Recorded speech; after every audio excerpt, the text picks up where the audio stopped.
తిరుమల శ్రీవారి దర్శనానికి వచ్చే భక్తుల ఇబ్బందులు తొలగించేందుకు ఆర్టిఫిషియల్ ఇంటెలిజెన్స్ సాంకేతికను ఉపయోగించాలని నిర్ణయించామంటూ బీఆర్ నాయుడు తేల్చి చెప్పారు. ఈ విషయం మీద మాజీ ఈవో ఎల్వి సుబ్రహ్మణ్యం చేసిన వ్యాఖ్యలను ఖండించారు. ఏఐ టెక్నాలజీకి స్వస్తి పలకాలను సుబ్రహ్మణ్యం చేసిన వ్యాఖ్యలు సబబు కాదన్నారు. శ్రీవారి దర్శన విషయంలో వైకుంఠం క్యూ కాంప్లెక్స్లో సామాన్య భక్తులు ఎదుర్కొంటున్న సమస్యలు దృష్టిలో పెట్టుకుని ఉచితంగా గూగుల్ టీసీఎస్లతో పాటు ఇతర సంస్థల సహకారంతో అధునాతన ఏఐ టెక్నాలజీ ఉపయోగించాలని నిర్ణయించాం. 2 గంటల్లో భక్తులకు దర్శనం కల్పించాలని టీటీడీ పాలక మండలి ముందుకు వెళ్తున్న సమయంలో టీటీడీ ఈవోగా పనిచేసిన ఎల్వి సుబ్రహ్మణ్యం ఏఐ టెక్నాలజీపై అవగాహన లేకుండా వ్యాఖ్యలు చేయడం బాధాకరం. శ్రీవారిని దర్శించుకునేందుకు సామాన్య భక్తులు ఎదుర్కొంటున్న జాప్యాన్ని, ఇబ్బందులు తొలగించాలనే ఉద్దేశంతో ఏఐ ద్వారా సాధ్యమైన త్వరగా దర్శనం పూర్తి చేసేందుకు ప్రముఖ సంస్థలు పనిచేస్తున్నాయి.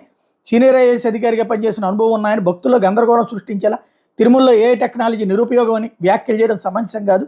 టీటీడీ దాతల సహాయంతో ఉచితంగా చేస్తున్న పని కూడా వృధా అనడం ఎల్వి సుబ్రహ్మణ్యం విజ్ఞతకే వదిలేస్తున్నా.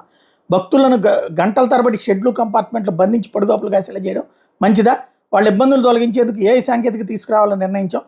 ప్రపంచం మొత్తం ఈ టెక్నాలజీ ఉపయోగిస్తున్న తరుణంలో తిరుమల తిరుపతి దేవస్థానంలో వాడడంలో ఎట్లాంటి తప్పు లేదు అంటూ నాయుడు ప్రకటించారు. ఏం చేస్తారు ఏఐ టెక్నాలజీ? ఫస్ట్ అది చెప్పండి ముందు. ఇప్పుడు కంపార్ట్మెంట్లోకి వెళ్ళడం మానేస్తారు, డైరెక్ట్గా కంపార్ట్మెంట్లో నుంచి కాకుండా డైరెక్ట్గా ఎదురు నుంచి పంపిస్తారా? లేదు. 1,00,000 మంది వస్తే అందరికి ఒకేసారి దర్శనం జరిగిపోతుందా? లేదు. క్యూ లైన్లో నిలబడకుండా ఏమన్నా దర్శనం అయిపోతుందా? ఏ టెక్నాలజీ దేనికి వాడాలా? క్యూ లైన్లో ఎవరెక్కడ ఉన్నారు, ఎట్లున్నారు, ఏ కంపార్ట్మెంట్ ఉంది, అది ఇప్పుడు అక్కడ క్లియర్గా ఉన్నటువంటి లెక్కే. ఏ కంపార్ట్మెంట్లో ఎంతమంది ఉంటారని దాంట్లో వాళ్ళు వచ్చి ఆ గూగులోడు వాళ్ళకి సంబంధించిన సిబ్బంది అందరూ వచ్చి ఆడ కూర్చుంటారు. వాళ్ళకి ఇంకా అదనంగా దర్శనాలు ఏర్పాటు చేయించాలి. దానికి మించి అదనంగా ఒరిగేది ఏంటి ఏ టెక్నాలజీతో? ఇప్పుడు రూల్ ప్రకారం ఒక కొత్త సిస్టమ్ పెట్టారు చక్కగా. ఎన్ని గంటలకి ఇప్పుడు ఇవాళ నేను వచ్చాను అక్కడికి 3 గంటలో అంటే నాకు ఒక టోకెన్ ఇస్తారు, రేపు ఉదయం 10ంటికో 12ంటికో రమ్మనమని చెప్పేసి. నేను అప్పుడు వెళ్ళి కూర్చుని లైన్లో నుంచున్నానంటే 3 గంటల్లో 4 గంటలో దర్శనం చేస్తున్నారు. ఇది చక్కటి అడ్మినిస్ట్రేషన్.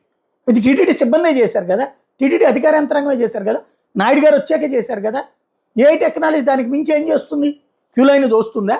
లేకపోతే దేవుడి దగ్గర దర్శనాన్ని ఏమన్నా చూసుకొని కూడా కనబడ్డట్టు చేస్తుందా? అది చేసేది ఏదో అద్భుతమైనటువంటిది అనేటటువంటి అమాయకత్వంతో వద్దు. దేవుడి దగ్గర ఇదివరకు అదేది ఒక విచిత్రమైన ఆలోచనలు చేశారు. మన బ్యాటరీ వెహికల్స్లో ముందు నుంచి తీసుకెళ్దాం, లేకపోతే స్టేర్ కేస్ లాగా పెట్టి అలా నడిచే మెట్ల మీద తీసుకెళ్దాం లాంటి. దేవుడు ఎదురుగుండా చక్కగా దండం పెట్టుకోవాలనుకుంటారు. ఆ టైంకి అక్కడ ఒక రోజుకి ప్రిపేర్ అయ్యి వస్తున్న వాళ్ళు ఉన్నారు. కాబట్టి ఇప్పుడు పెట్టిన ఆ సిస్టమ్ కరెక్ట్. ఏఐతో ఏం సాధ్యమవుతుంది? 2 గంటల్లో దర్శనం అంటే ఇప్పుడు క్యూ లైన్లో ఉన్నటువంటి 1,00,000 మంది ఒకేసారి దర్శనం చేసుకుంటారా? కామన్గా ఆలోచించండి. ఏదో ఊహాజనితమైనటువంటి ప్రపంచం కాదు. సుబ్రహ్మణ్యం గారు చెప్పింది కరెక్ట్. అదొకసారి ఆలోచించుకోవడం బెటర్.